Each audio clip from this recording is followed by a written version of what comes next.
Odisha सांबादिक union 49तम प्रतिष्ठा दिवस पालित। एही प्रतिष्ठा दिवस रे मुख्य अतिथि भावे जोगदे राज्य गृह और शक्ति विभाग मंत्री कैप्टेन दिव्यशंकर मिश्र कहिसेंति जे आजिर डिजिटल जुगरे सांबादिक माने निजको खाप खुआइबा पई अधिक सक्रियता सह कार्य करिबाकू हेबो।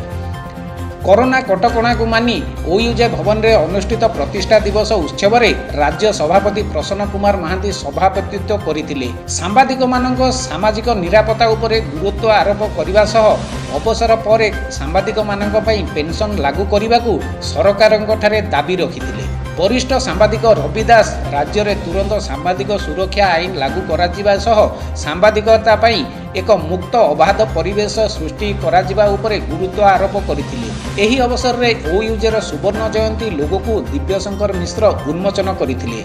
एही अवसर में राज्यर 18टी सांगठनिक सभापति और साधारण संपादकों को सम्मानित करा जायतिला। एथिसह बाकी रही जाइथिबा जिला गुड़िकरे आगामी जानुआरी मास 10 तारिख पूर्वरु निर्वाचन प्रक्रिया शेष करिबा पई निर्देश दिया जाइतिला।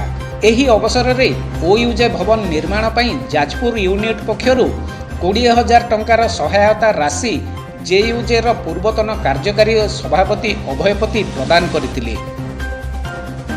Bureau report, Jajpur mirror.